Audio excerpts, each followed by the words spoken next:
Mari kita membaca Yohanes pasal ke-5. Yohanes pasal ke-5. Kita sudah baca tempoh hari sampai ayat yang ke-14. Kita meneruskan. Yohanes pasal ke-5. Kita membaca dari ayat yang ke-13 dan seterusnya. Tetapi orang yang baru sembuh itu tidak tahu siapa orang itu. Sebab Yesus telah menghilang ke tengah-tengah orang banyak di tempat itu. Kemudian Yesus bertemu dengan dia dan di dalam bait Allah. Lalu berkata kepadanya, engkau telah sembuh. Jangan berbuat dosa lagi. Supaya padamu jangan terjadi yang lebih buruk. Orang itu keluar lalu menceritakan kepada orang-orang Yahudi bahwa Yesuslah yang telah menyembuhkan dia. Dan karena itu orang-orang Yahudi berusaha menganiaya Yesus. Karena ia melakukan hal-hal itu pada hari Sabat. Tetapi ia berkata kepada mereka, Bapakku bekerja sampai sekarang. Maka aku pun bekerja juga. Sebab itu orang-orang Yahudi lebih berusaha lagi untuk membunuhnya. Bukan saja karena ia mentiadakan hari Sabat. Tetapi juga karena ia mengatakan bahwa Allah adalah Bapanya sendiri. Dan dengan demikian menyamakan dirinya dengan Allah. Saudara-saudara saya, berat sekali waktu menyampaikan khotbah pasal 5. Karena ini satu pasal yang sangat-sangat kejam. Pasal yang sangat-sangat bersifat kejahatan manusia.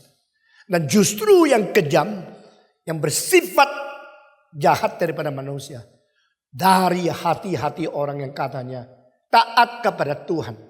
Menurut Taurat, peraturan telah menjadi setan yang mengikat mereka. Dan mereka tidak salah kok. Ini kan peraturan Tuhan. Tuhan bilang mesti menjaga hari Sabat. Mereka tidak sadar ada hal-hal unsur yang fleksibilitas, unsur hidup yang melampaui keterikatan batas-batas daripada peraturan-peraturan itu. Prinsip ini adalah dikatakan 2 kali oleh Yesus Kristus. Pertama, manusia bukan dicipta untuk Sabat. Sabat diberikan untuk manusia. Berapa orang sih yang beragama mengerti kebenaran di luar daripada ikatan agama? Berapa banyak orang Kristen mengerti apakah yang menjadi pimpinan Tuhan lebih daripada peraturan-peraturan yang mati? Kalimat kedua Yesus Kristus, Anak manusia adalah Tuhannya Sabat. Berarti jangan pakai Sabat untuk mengkurung aku. Aku yang memberikan Sabat. Aku yang mempunyai ketentuan lebih daripada Sabat. Pada saat tertentu hukum harus dilewati. Pada saat tertentu hukum tidak boleh dipatuhi. Wah, ini apa ini, ajaran apa? Masa Pak Tom mengajar seperti ini? Yesus, engkau tidak boleh makan kecuali cuci tangan dulu. Yesus bilang tidak. Itu peraturan di dalam peraturan yang sudah mengikat lebih 1500 tahun. Itu peraturan yang sudah dipatuhi oleh semua orang Yahudi. Sebelum makan cuci tangan. Nah, orang Yahudi harus cuci tangan sebelum makan. Orang Yahudi tidak boleh melanggar akan hari Sabat. Tetapi Yesus Kristus mengizinkan muridnya tidak usah cuci tangan lalu makan. Yesus mengizinkan diri menyembuhkan orang sakit pada hari Sabat. Loh, katanya tidak boleh melanggar hari Sabat. Karena malu sendiri saya tidak percaya engkau yang melanggar hari Sabat ini anak Tuhan. Ini pasti pelanggar. Ini pasti ada pemberontak kepada Tuhan. Orang Yahudi yang sudah terkurung oleh paradigma yang lama itu. Mereka tidak mengerti ada anugerah melampaui Taurat. Taurat adalah sesuatu ikatan, anugerah atas satu perlepasan. Perlepasan itu menjadikan orang bebas. Tapi kebebasan yang tidak diikat itu menjadikan manusia liar. Jadi di tengah kesulitan-kesulitan seperti ini, Yesus akan menerobos dari zaman Taurat kepada zaman anugerah. Tetapi orang-orang yang menganggap dirinya bertorat, mereka akan mengkurung Yesus di dalam ikatan itu. Sehingga akhirnya tidak bisa merubah mereka. Yesus bukan saja tidak bisa merubah mereka. Mereka akhirnya membunuh Yesus di atas kayu salib. Bukankah ini hal yang kejam? Bukan ini yang jahat. Tetapi yang kejam dan jahat justru adalah orang yang mengaku diri paling mengerti kehendak Allah. Orang yang paling taat kepada Tuhan Allah. Sehingga Allah harus dimatikan oleh orang yang taat kepada Allah. Allah harus mengkorbankan anaknya yang tunggal di dalam tangan-tangan orang yang katanya mematuhi Allah. Apakah Allah tidak salah memberikan Taurat kepada manusia yang begitu kejam? Apakah mereka tidak salah? Mereka akhirnya mengaku Yesus di atas salib. Tapi justru yang mengaku Yesus di atas salib adalah bangsa yang mengaku mereka yang paling taat kepada Tuhan. Tidak boleh bersalahkan. Apa salah saya mengaku dia? Itu kan Alkitab. Alkitab mengatakan tidak boleh melanggar hari Sabat. Kami justru taat kepada Alkitab. Lah kamu yang langgar ya kamu yang mati. Saudara-saudara, Tuhan tidak ada tempat di tengah dunia orang yang tidak mengerti sungguh-sungguh firman Tuhan. Pengertian firman Tuhan begitu sulit. Sehingga saya berkata kepada saudara, makin lama saya menjadi hamba Tuhan, makin takut mentafsirkan Alkitab. Saya jujur berkata, pasal 5 ini memeras hati saya luar biasa. Pasal 5 ini adalah pasal di mana fatalnya Yesus tidak mungkin dirubah. Karena pasal 5, Yesus tidak kemungkinan tidak naik ke atas Golgota. Karena pasal 5, Yesus sudah dipastikan no return. He should be crucified. Apa sebab? Karena Yesus sengaja. Yesus mengapa tidak pakai hari sebelumnya? Mengapa tidak pakai hari sesudahnya? Mengapa harus bagi orang-orang yang kaku akan mengatakan Yesus inilah yang kurang bijaksana. Coba dia 1 hari sebelum Sabat menyembuhkan orang itu. Tidak apa-apa. Sesudah hari itu baru menyembuhkan. Juga tidak apa-apa. Kok sampai mau pakai hari itu untuk akhirnya mengakibatkan sendiri harus mati. Saudara-saudara. Karena ini bukan semacam studi teologi yang dangkal. Ini adalah sesuatu pengertian yang sampai mendetail. Yesus kenapa? Engkau bilang enggak, Yesus mungkin lupa hari itu hari Sabat. Kalau Yesus bisa lupa, kita jadi apa? Kalau anak Allah pun lupa, berarti dia tidak maha tahu. Engkau bilang bukan juga, dia mungkin ya sengaja coba-coba berapa perlawanan. Tidak, dia sengaja pakai hari Sabat. Engkau bilang bagaimana patung berani voniskan kalau Yesus sengaja pakai hari Sabat. Karena pasal 9 diulangi. Pasal 5, Yesus menyembuhkan orang pada hari Sabat. Orang yang sakit 38 tahun disembuhkan. Pasal 9, Yesus menyembuhkan orang buta dari lahir pada hari Sabat lagi. Jadi dia sengaja kan? Yesus bukan lupa, bukan lalai, bukan tidak sengaja. Justru Yesus sengaja pakai hari Sabat. Kenapa? Saya mau tanya kenapa? Semua pertanyaan saya itu lebih tajam daripada apa yang kau pikirkan. Kalau saya hari dibentuk kelompok 5 orang. Studi kenapa Yesus pakai hari Sabat. Mungkin perlu engkau 3 hari 3 malam memikirkan. Lalu cari semua ayat baru bisa jawab. Padahal justru apa yang kurang dikatakan Yesus sengaja. Apa yang dilarutkan sengaja. Apa yang ditetapkan sengaja. Itu semua di dalam rencana Allah yang tidak boleh ditunda. Hari Sabat engkau harus menyembuhkan. Yesus berkata, aku anak tidak akan kerjakan sesuatu berdasarkan kemauanku sendiri. Apa yang kulihat dari para bapak, kulakukan. Apa yang menjadi kehendak Allah bapak, kulakukan. Apa yang kudengar, apa yang kulihat dari bapak, kunyatakan kepadamu. Sehingga Yesus sengaja pakai hari Sabat. Kenapa? Karena mau mengkoreksi orang Yahudi yang menganggap diri sudah mengerti kitab suci. Saya takut you orang belajar teologi. Lalu you baru dapat SKS sedikit. Enggak kira aku sudah lulus. Pasti aku lebih mengerti. Justru gereja dirusakkan oleh pendeta-pendeta yang ngerti sedikit. Tapi menganggap diri mengerti banyak. Orang Kristen yang menganggap diri paling cinta Tuhan. Paling mengikuti Alkitab. Justru yang paling tidak mengerti kelincahan dari pimpinan Roh Kudus. Sehingga kita menjadi mengkurung diri di dalam paradigma yang lama. Dan Yesus bukan berdasarkan apa yang dikatakan oleh orang. Jikalau engkau beriman, engkau disembuhkan. Kalau engkau mau, engkau diselamatkan. Asal engkau bertobat, Tuhan tidak menolak engkau. Ayo mari banjirilah kebaktian. Mari beriman kepada Tuhan. Mari kita berdoa. Orang ini tidak pernah minta Tuhan. Orang ini tidak pernah minta disembuhkan. Orang ini tidak pernah beriman kepada Tuhan. Bahkan orang ini adalah orang yang paling kurang ajar. Yesus melakukan 35 kali mujizat. Yang paling kurang ajar dilakukan di atas orang ini. Orang ini yang paling kurang ajar. Yesus sengaja melakukan mujizat menyembuhkan dia. Kenapa? Dia tidak pernah terima kasih. Coba lihat. Dia tidak pernah minta disembuhkan. Bahkan waktu Yesus tanya, maukah engkau disembuhkan? Juga tidak jawab. Dia menjawab apa? Setiap kali saya mau turun, orang lain turun dulu. Saya tidak keburu. Jadi dia tidak pernah salah kok. Dia selalu ada alasan. Kali yang lalu saya mengatakan bukan alasan tapi solusi. Kalau kamu mendengarkan apa yang khotbahkan, ada kalimat-kalimat yang penting, engkau lalaikan. Aku sudah ikut kebaktian. Aku sudah dengar khotbah patong. Engkau belum muridku. Kalimat-kalimat yang penting kalau engkau mengerti dan seumur hidup telusuri. Engkau betul-betul memikir sampai tuntas. Engkau menjadi orang bijaksana. Orang ini tidak pernah minta. Sama seperti Paulus tidak pernah bertobat. Tuhan tolong, aku mau diselamatkan. Tidak pernah. Yang diinginkan oleh Paulus bukan iman kepada Yesus. Bukan pengampunan dari Tuhan. Yang diinginkan adalah menganiaya orang mengikuti Yesus Kristus. Itu kurang ajar semua. No intention to repent. No initiativity to plead to God for forgiveness. Inilah kita. Kita cuma tahunya melawan Tuhan. Kita datang ke gereja, banyak yang datang ke gereja hanya untuk memperalat Tuhan. Saudara-saudara, asal engkau beriman pasti sembuh. Tidak pernah Paulus mau beriman.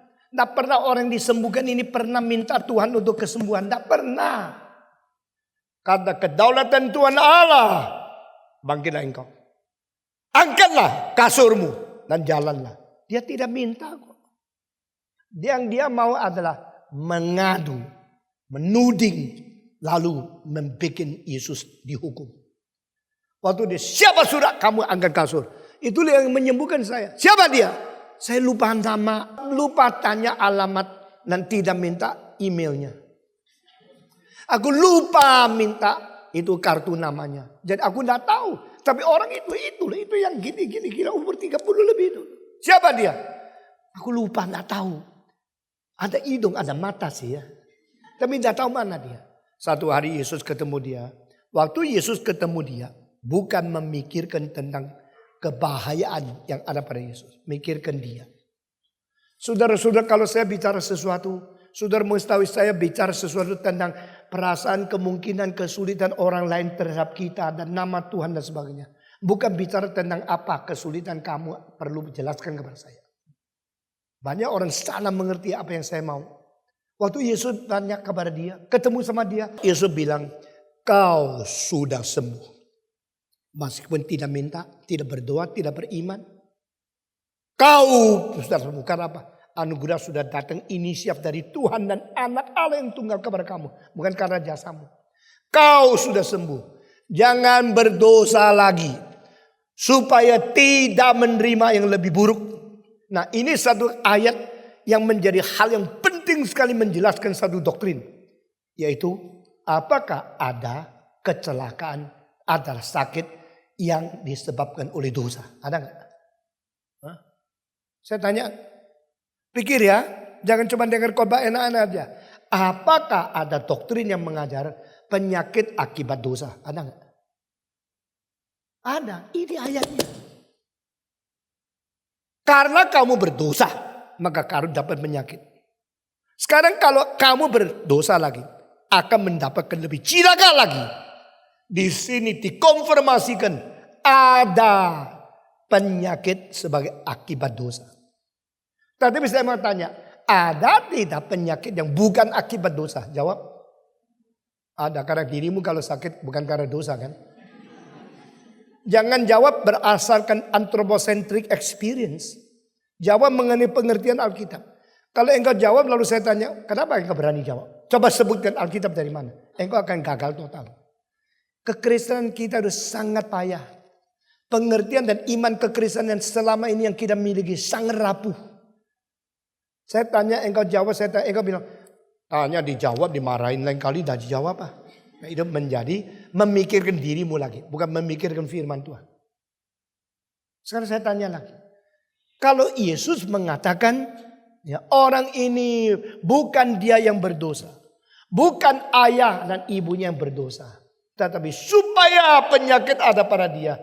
Boleh memuliakan nama Allah. Itu pasal 9 ya. Orang tanya kepada Yesus. Nah ini orang buta. Siapa yang berdosa? Karena salah dia atau salah papa mamanya? Yesus bilang bukan ini, bukan itu. Itu namanya neither or. Masih ingat? Pikiran manusia selalu either or. Pikiran Tuhan selalu neither no. Ini semua filsafat yang ditemukan abad ke-20. Tetapi sudah tercantum 2000 tahun sebelum abad ke-20. Filosof-filosof membicarakan. Khususnya postmodern. Di pasal 9, Yesus menyangkal akibat dosa menjadi sakit. Di pasal 5, Yesus mengatakan dosa mengakibatkan sakit. Dan di dua versi ini, engkau bilang loh, kalau gitu Yesus pelin-pelan. Di pasal ini ngomong teori ini. Di pasal itu Yesus kok tidak ada konsistensi. Bukan. Karena ada versi-versi yang lain yang diizinkan Tuhan di dalam dunia ini. Sehingga ada orang menjadi miskin, menjadi susah, menjadi sakit, menjadi kanker. Memang karena dia berdosa. Tapi ada orang menjadi AIDS, menjadi kanker, menjadi susah, menjadi sakit. Bukan karena dia berdosa. Engkau bilang orang berdosa pasti akhirnya cilaka. Ada orang berdosa akhirnya subur, kaya, luar biasa. Engkau bilang orang berdosa pasti sakit. Ada orang yang sakit karena berdosa. Tapi juga ada orang yang sakit bukan karena berdosa. Pendeta Amin Chung salah satu pendeta yang paling rajin mengabar Injil. Setelah dia mati masih banyak orang datang kepada saya.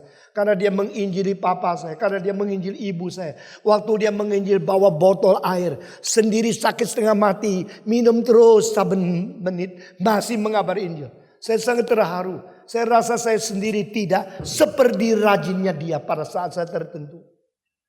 Tapi engkau berani katakan Amin Chung karena berzina, berdosa. Akhirnya Tuhan kasih pukulan kepada dia supaya dia mati kanker. Tidak bisa. Adakah orang mati atau sakit karena dosa? Ada. Adakah orang tidak berdosa juga diizinkan Tuhan? Bahkan orang yang cinta Tuhan akhirnya dapat penyakit yang keras. Ada. Lalu di dalam kedua versi ini engkau dari mana sumbernya? Dari kitab suci. Yesus pendapatnya apa? Yesus di pasal yang kelima berkata, jangan berdosa lagi. Supaya tidak mendapatkan kecelakaan lebih besar kelak. Berarti kau dulu menjadi sakit karena dosamu. Jangan ulangi lagi. Aku sudah melepaskan engkau. Never return to your past. Never go back to your sin. Be careful. Yesus berkata kalimat itu. Tetapi yang dia dengar bukan khotbah untuk ditaati. Dia datang dengan firman Tuhan untuk apa? Untuk mencari data. Data itu diambil untuk mendapat keuntungan. Kasih tahu seorang Farisi. Nah aku tahu yang menyembuhkan saya adalah Yesus. Kalau gini engkau mau bunuh silakan. Pokoknya dia dibunuh atau enggak apa-apa. Pokoknya saya sekarang diamankan karena saya melapor. Kurang ajar banget. Saya di sini menemukan orang-orang dengar Injil, dengar firman, ikut kebaktian, mendengarkan kalimat-kalimat Tuhan. Untuk apa? Untuk menyenangkan diri. Untuk menyenangkan orang yang boleh membahayakan dia. Lalu untuk membahayakan Yesus tidak peduli. Kalau saya tahu ini, saya ketemu dia pergi aja. Tidak usah kelihatan dia. Tidak usah ngomong apa sama dia. Karena ngomong sama dia bahaya kok. Sudah ngomong sama dia, dia ingat terus lapor. Itu membahayakan Yesus kan. Tapi Yesus tetap harus melakukan. Meskipun khotbah diberikan kepada satu orang yang akhirnya memperalat mendapatkan khotbah. Lalu untuk membuat susah Yesus tetap dikhotbahi. Ada orang beli kaset, aduh gereja senang sekali.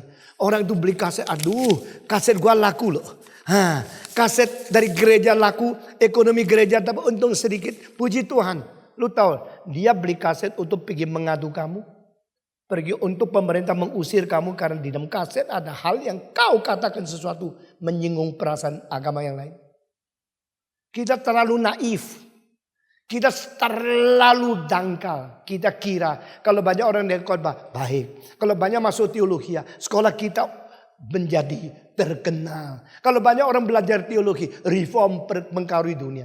Semua optimisme yang naif luar biasa. Kadang-kadang kita terlalu naif.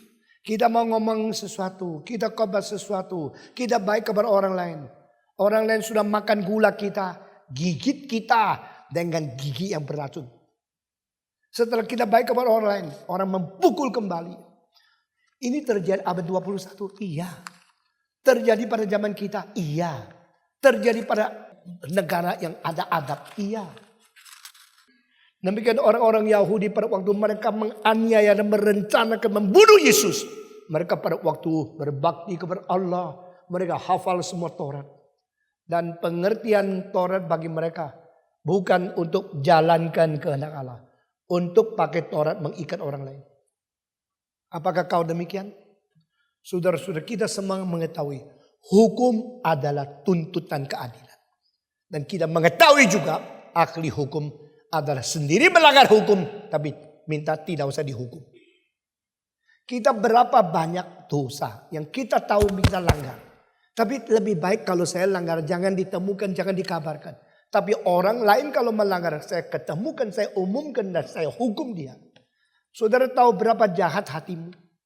Yesus berkata kepada Yohanes, berapa jahatnya hatimu engkau tidak mengetahui. Yohanes kira dia cinta Tuhan. Dia mengatakan barang siapa yang tidak menyambut Yesus Kristus biar aku berdoa. Ada api turun dari langit bakar hangus dia. Yesus bilang aduh puji Tuhan ada murid saya yang begitu setia sama gua. Kalau semua membela gua seperti ini saya tidak usah naik atas salib. Justru Yesus menegur dia. Yohanes. Betapa jahatnya hatimu. Engkau tidak pernah mengetahui diri. Orang yang menganiaya Yesus bukan orang kafir. Bukan orang ateis. Orang yang menganiaya Yesus adalah orang yang disembuhkan oleh dia. Orang yang menganiaya Yesus adalah orang yang menerima Taurat. Dan hukum Taurat itu bukan untuk dilaksanakan. Dijadikan ikatan untuk menghantam, untuk menghajar orang lain. Kenapa Yesus dijadikan orang berdosa? Karena 3 salah. Pertama, melanggar hari Sabat. Kedua, berani menyebut Allah Bapa sebagai Bapakmu. Ketiga, engkau mempersamakan diri dengan Bapa. Setelah orang itu pergi kepada orang Yahudi dan mengatakan, tak kasih tahu ya. Kemarin saya tidak bisa jawab karena aku lupa namanya. Tadi ketemu, itu orang namanya Yesus. Kalau mau menggarap, kalau mau mengerjain dia, sekarang sudah tahu. Betul, aku tidak memberikan saksi palsu. Benar-benar saya lihat sendiri dia itu Yesus. Oh, kalau gini mereka tulis di dalam arsip bahwa yang menyembuhkan dan yang menyuruh orang harus bawa kasur, angkat kasur, jalan di tengah-tengah jalan menjadi contoh yang merusak seluruh agama Yahudi. Itu orangnya Yesus. Kalau Yesus berani mengatakan angkat kasurmu, berjalanlah, maka ada orang angkat kasur dan jalan. Ini adalah pendidikan yang paling kurang ajar. Ini Yesus mengajar seluruh rakyat melawan Alkitab. Yesus menjadi pengkhianat Taurat. Yesus menjadikan seorang yang diperintahkan dia melanggar Taurat menjadi contoh terbaik untuk menghancur dan meracuni seluruh negara. Kalau begini ini orang paling besar. Orang yang mengajar orang lain melanggar. Menjadi contoh melanggar hukum. Dia paling melanggar hukum. Dia paling besar dosanya. Mereka makin merencanakan untuk membunuh dia.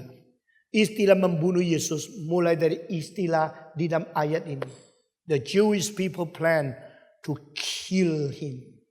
To murder Jesus. Mereka berusaha makin berani untuk membunuh dia. Nah saya mau tanya. Semua jawab ya. Melanggar hukum. Itu melanggar hukum Sabat. Itu adalah hukum keberapa? Keempat. Ya. Lalu di dalam hukum ke-6, jangan membunuh. Itu hukum keberapa? Ke-6. Melanggar Sabat sama membunuh orang, pelanggaran besar mana? Jawab. Membunuh kan? Ya.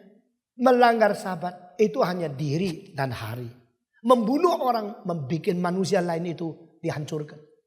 Tetapi orang itu buta. Sendiri melanggar hukum lebih besar, tidak anggap salah. Kamu melanggar hukum, kamu salah. Nah inilah satu timbangan yang tidak beres. Selalu kalau orang salah sedikit kita bikin sampai dia mati. Tapi kita mematikan orang. Tidak salah. Saya harus matikan dia karena saya memelihara hukum Taurat. Setan bisa membutakan manusia sampai di sini. Engkau tidak pernah lihat berapa cilaka rohani. Saya betul-betul takut kalau melalui satu tindakan saya yang kurang baik atau kurang kasih. Lalu ada orang binasa masuk neraka karena saya. Saudara-saudara. Yesus setelah dihina, dianiaya. Dan mereka mau membunuh dia. Yesus membela diri. Kenapa engkau hari Sabat? Engkau melanggar, memerintahkan orang, bawa kasur, jalan di tengah-tengah jalan. Kenapa engkau menyembuhkan orang pada hari Sabat? Jadi menyembuhkan orang sama memelihara hari Sabat. Yang mana aktif, mana pasif. Yang mana positif, mana negatif. Melanggar hukum hari Sabat. Itu seperti dosa besar. Tapi menyembuhkan orang sakit 38 tahun bisa disembuhkan. Itu dianggap jasa kecil. Matanya sudah buta. Pikiran sudah terbalik. Hatinya sudah tidak seimbang. Dia cuma tahu melanggar Sabat. Dosa besar. Menyembuhkan orang sakit. Itu kan karena lu bisa melakukan mujizat. Itu soalmu. Tidak apa-apa lah. Memang you bisa. Tapi jangan melanggar Sabat dong. Jadi yang penting dianggap tidak penting. Yang tidak penting dianggap penting. Yang mutlak tidak mutlakkan. Yang tidak mutlak dimutlakkan. Yang harus dianggap tidak perlu. Yang tidak perlu dianggap harus. Dosa seperti ini siapa yang sadar? Tidak sadar. Ya, kita mengutamakan hal yang kecil-kecil. Dan kita memutlakkan hal yang relatif. Kita merelatifkan yang mutlak. Kita malu terhadap hal yang tidak perlu kita malu. Dan kita rasa mulia kepada hal yang kita rasa tidak mulia. Silakan doa di hadapan umum. Nah, saya tidak mau kayak rendah hati ya. Orang berdoa malu. Bersaksi malu. Kenapa mencari pelacur tidak malu? Kenapa berjudi tidak malu? Bersaksi malu. Suruh nyanyi memuji Tuhan. Tidak mau. Tapi bohong mau. Kita memerlukan hal yang tidak perlu. Kita memutlakkan hal yang tidak mutlak. Kita mempentingkan hal yang tidak penting. Kita putar balik sistem nilai seluruhnya di hadapan Tuhan. Dan kita tidak sadar. Kita kira kita paling hebat. Karena kita saben hari baca kitab suci. Saben minggu ikut kebaktian. Saudara-saudara. Orang-orang ini mengatakan, kamu melanggar hari Sabat. Yesus mengatakan, my Father works until today. Me too. Dengar kalimat ini. Bapakku bekerja sampai hari ini. Aku juga. Sampai hari ini. Hari apa? Hari Sabat. Loh. Bapak bekerja sampai hari Sabat. Berarti jangan tuduh saya loh. Kalau saya dianggap melanggar hari Sabat. Berarti you mesti tahu. Bapak di surga bekerja hari Sabat. Bapak bekerja sampai hari ini. Ada gak satu hari yang tidak kerja? Jawab. Bapak bekerja sampai hari ini. Berarti tak boleh ngomong gini. Bapak bekerja sampai hari Sabat berhenti. Lalu bekerja lagi sampai hari Sabat, berhenti lagi. Bekerja sampai hari Sabat, berhenti lagi. Bapak bekerja sampai hari ini. Kurung kecuali Sabat. Kan begitu kan? Yesus tidak ada kurung-kurungan. Yesus mah Bapakku bekerja terus sampai hari. Sekarang saya tanya, Bapak melanggar hari Sabat enggak? Bapak bekerja pada hari Sabat tidak? Jawab. Terus bekerja, setiap hari Sabat bekerja. Kalau begini apa artinya hari Sabat? Jadi orang yang tidak mengerti Taurat selalu pakai cara tafsiran menurut pikiran saya. Menurut tradisi. Menurut sesuatu kebiasaan daripada zaman dari bangsa. Menurut sekolah teologi. Menurut dosenku. Nyala kamu. Yesus melawan semua ini. Do you think that God never worked in the day of Sabbath? No. He works until today. Kita mempunyai seorang kawan baik dari Scotland. Dia mana Steven, I never fly in Sunday. Because that is hari Sabat. Saya menjawab, if I do not fly in Sunday, every Sunday more than 1,500 people cannot listen to my preaching. Kalau hari Sabat tidak boleh naik kapal terbang, maka saya tidak bisa ke Singapura. Yuk orang berapa banyak dapat berkat melalui kebaktian yang ada di sini. Amin. Yuk berapa banyak melihat orang Tionghoa yang dari Tiongkok tidak ada kesempatan dengan Injil. Akhirnya Tuhan pimpin dia ke Singapura dan saya setiap minggu datang dari Jakarta. Mereka dapat berkat. Tetapi dia mengatakan, no. Hari Sabat tidak boleh naik Garuda, AirAsia, Singapore Airlines. Itu cara dia. Saya berkata di dalam hati saya, Tuhan bekerja pada hari Sabat. Hei, jangan ngawur ya. Alkitab tak mengatakan Tuhan bekerja pada hari Sabat kok. Patong berani ngomong tafsiran Alkitab terlalu bebas. Tidak. Dasarnya Yesus berkata, my Father works until today. Me too. Dari di sini saya kasih tahu, Tuhan bekerja pada hari Sabat. Kerja apa? Bukankah Alkitab mengatakan Tuhan mencipta segala sesuatu dalam 6 hari. Dan hari ke-7 dia istirahat. Ya, saya jawab ya. Di dalam apa yang mereka tafsirkan ke Alkitab. Sama apa yang mereka jawab di pasal ini. Terbentur. Lalu engkau mengatakan yang mana yang salah? Ya pasti Alkitab benar dong. Mana Alkitab bisa salah? Pasti orang Yahudi juga benar. Karena mereka membaca Alkitab.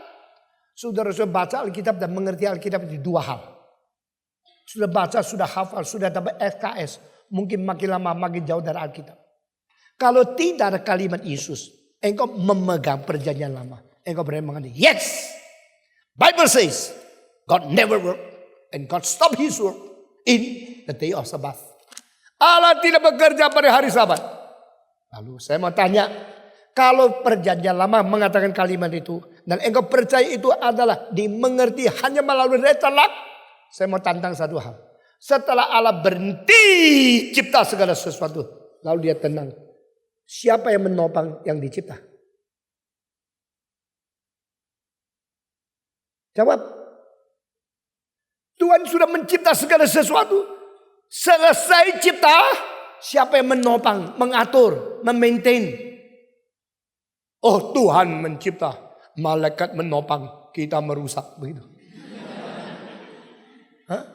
Saudara-saudara, Allah mencipta segala sesuatu dan berhenti mencipta. Saat dia berhenti kerjaannya mencipta. Saat itu dia mulai kerjaan menopang. Nanti immediately after he finish his creation work, he starts his maintenance work. His sponsoring, his support work. Allah menopang sebagai pekerja yang melanjutkan pekerjaan berhenti mencipta. The second, the moment, the time when God finished His creation work. At the same time He starts His maintenance work. Maka Yesus mengangkat kalimat ini. My Father works until today and me too. Itu ada kalimat untuk revolusi. Untuk breakthrough. Untuk renew, untuk totally change the old concept of the old paradigm. Hei orang Yahudi, engkau anak-anak Allah, kaum pilihan bangsa satu-satu yang diberi Taurat. Tapi kau salah mengerti Taurat. Kau tidak pernah meneroboskan diri daripada kelemahan-kelemahan, kekakuan, keterbatasan, kurungan-kurungan kesalahanmu. Engkau kira engkau mengerti Alkitab? Tidak. Engkau kira engkau menghafal Alkitab? Itu kalimat adalah mengenai Allah berhenti daripada penciptaan. Tapi kalau sudah penciptaan tidak ditopang bagaimana? Maka Allah mulai, itu namanya Allah bekerja sampai hari ini. Dan engkau tidak ngerti, engkau cuma hafal satu ayat. Sudah hafal satu ayat menjadi kunci pas. Siapa yang tidak pas, cut. Siapa yang tidak pas, cut. Siapa yang tidak pas, cut. Engkau kira engkau ahli Alkitab. Engkau kira semua takluk kepada kamu. Yesus mengatakan, saya melawan kamu.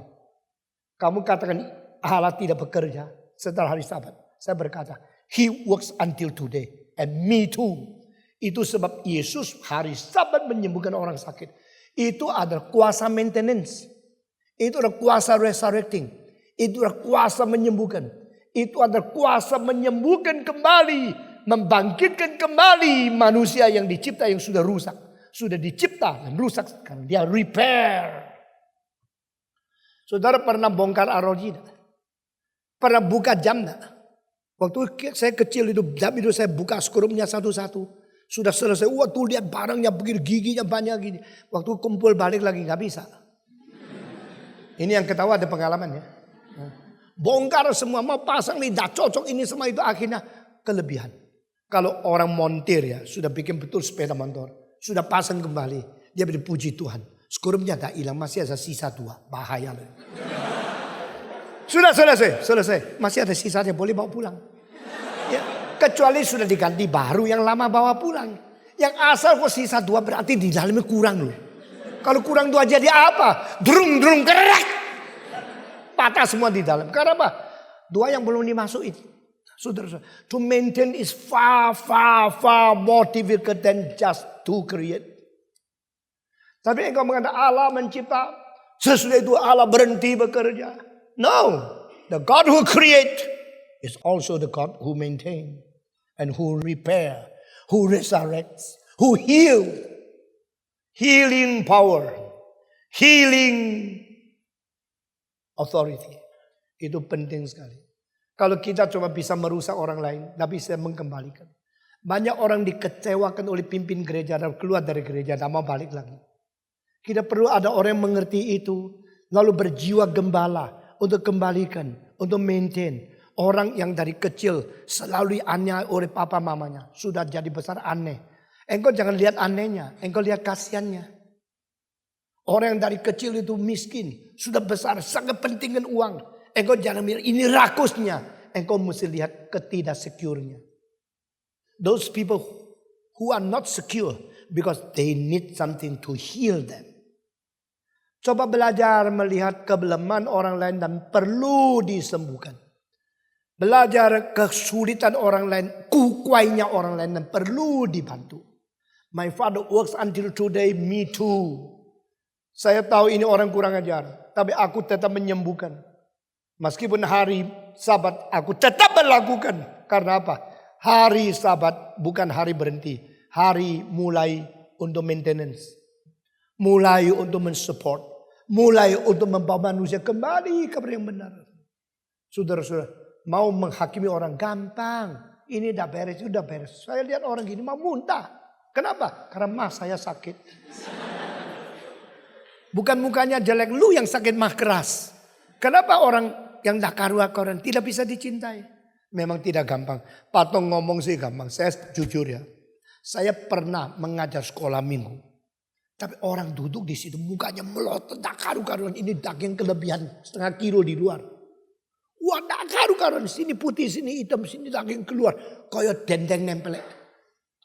Waktu saya cerita-cerita lihat anak lucu-lucu seneng sampai lihat dia, wah mati gua. Hatinya gak bisa terima.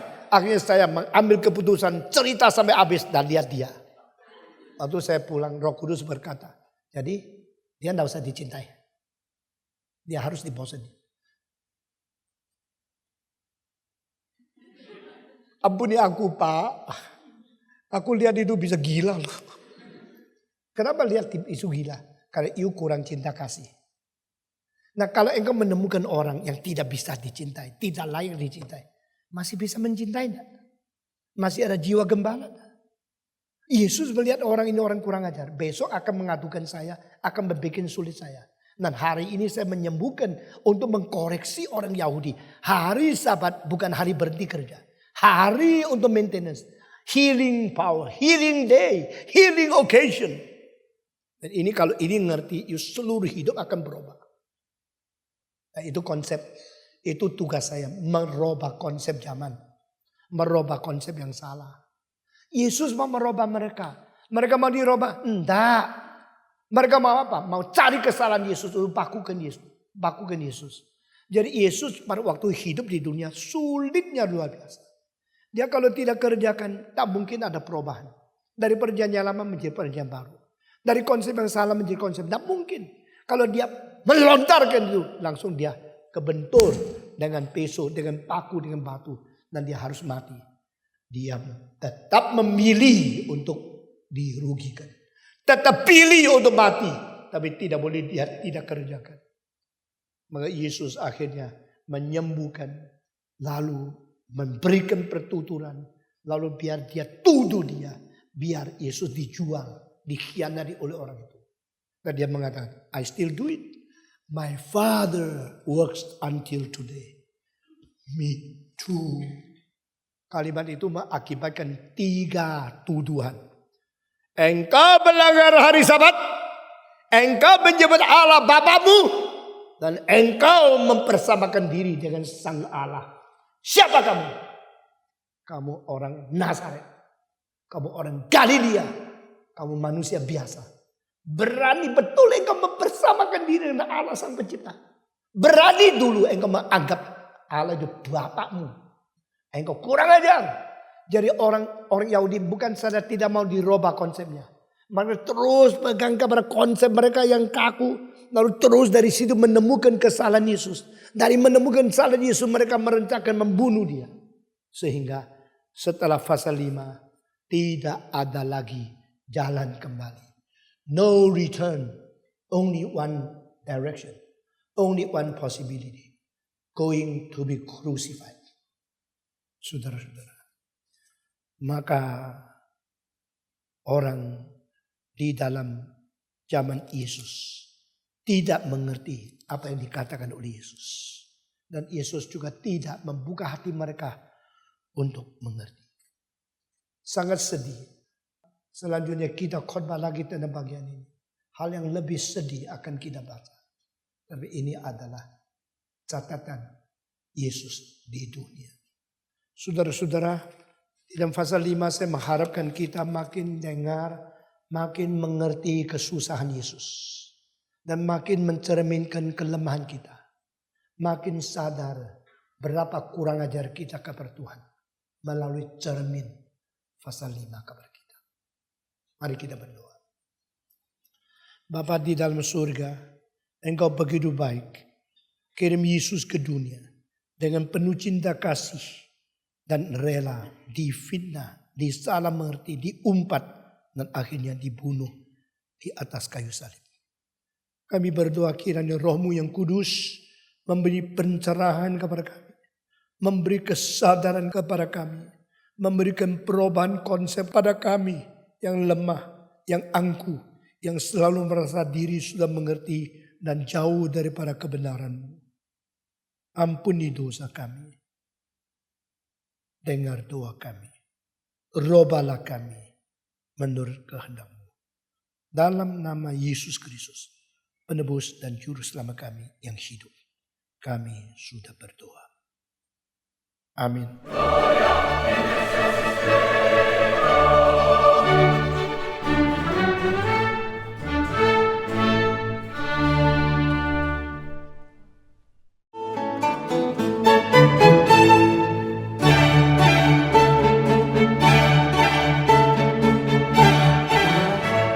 Mari kita membaca Yohanes pasal ke-5. Yohanes pasal ke-5. Kita sudah baca sampai ayat yang ke-14. Kita meneruskan. Yohanes pasal ke-5. Kita membaca dari ayat yang ke-13 dan seterusnya. Tetapi orang yang baru sembuh itu tidak tahu siapa orang itu. Sebab Yesus telah menghilang ke tengah-tengah orang banyak di tempat itu. Kemudian Yesus bertemu dengan dia dan di dalam bait Allah. Lalu berkata kepadanya, engkau telah sembuh. Jangan berbuat dosa lagi. Supaya padamu jangan terjadi yang lebih buruk. Orang itu keluar lalu menceritakan kepada orang-orang Yahudi bahwa Yesuslah yang telah menyembuhkan dia. Dan karena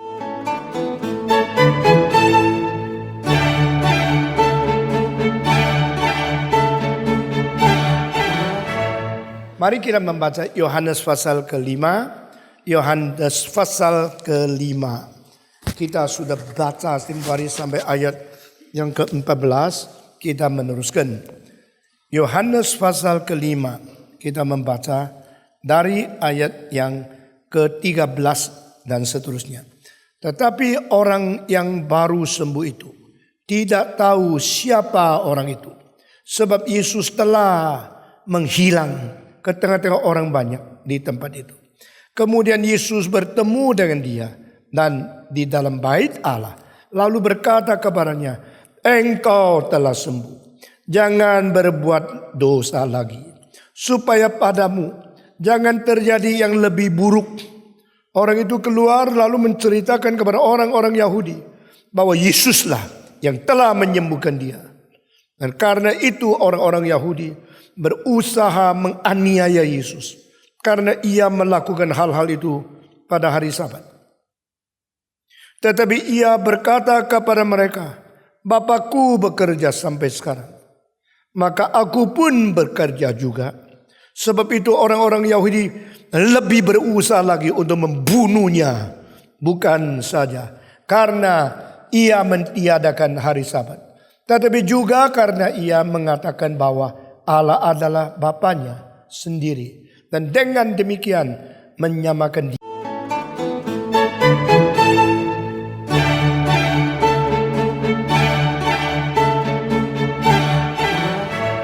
Mari kita membaca Yohanes pasal ke-5. Yohanes pasal ke-5. Kita sudah baca hari sampai ayat yang ke-14. Kita meneruskan. Yohanes pasal ke-5. Kita membaca dari ayat yang ke-13 dan seterusnya. Tetapi orang yang baru sembuh itu tidak tahu siapa orang itu. Sebab Yesus telah menghilang ke tengah-tengah orang banyak di tempat itu. Kemudian Yesus bertemu dengan dia dan di dalam bait Allah. Lalu berkata kepadanya, engkau telah sembuh. Jangan berbuat dosa lagi. Supaya padamu jangan terjadi yang lebih buruk. Orang itu keluar lalu menceritakan kepada orang-orang Yahudi bahwa Yesuslah yang telah menyembuhkan dia. Dan karena itu orang-orang Yahudi berusaha menganiaya Yesus. Karena ia melakukan hal-hal itu pada hari Sabat. Tetapi ia berkata kepada mereka, Bapakku bekerja sampai sekarang. Maka aku pun bekerja juga. Sebab itu orang-orang Yahudi lebih berusaha lagi untuk membunuhnya.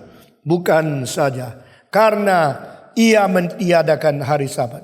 Tetapi juga karena ia mengatakan bahwa Allah adalah Bapanya sendiri. Dan dengan demikian menyamakan dirinya dengan Allah.